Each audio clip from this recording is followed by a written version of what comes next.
নাই, ছোটবেলা বৈশাখী করতাম, গায়ে আনন্দ লাগতো। কোন সম পয়লা বৈশাখের কাপড় কোনটা কিনবো, শাড়ি কিনবো না থ্রি পিস কিনবো, এই উৎসবে মানে আমার আগে অনেক আনন্দ হয়ে গেছে। আর এখন কোনো আনন্দ নাই, তাই মানুষের বিয়ে কোনো আনন্দই নাই গা।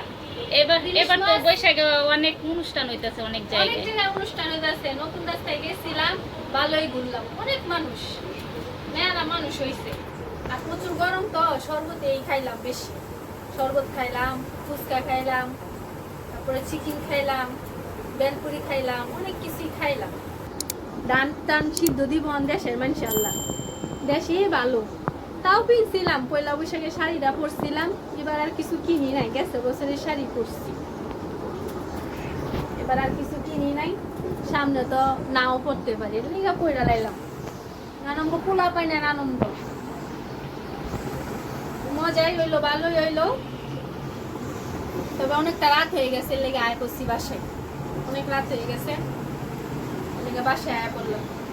7টা বাজে গেলা, হ্যাঁ, 10টা বাজে 11টা বাজে বসাইলাম। বাসায় আসলাম মাত্র।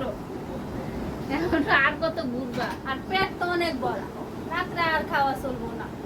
আল্লাহ যদি বাসায় রাখে সকালবেলায় খাবো।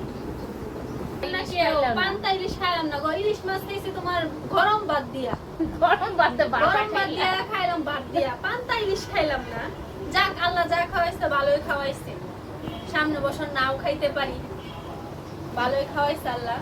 তবে হাইটটা ভালোই লাগলো, অনেক মানুষ নববর্ষ পালন করতেছে, সেলফি টেলফি তুললাম, ভালোই লাগলো।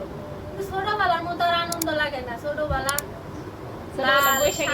মনে পড়ে না? মনে পড়ে, আম্মার হাতের রান্না খুব ভালো লাগতো।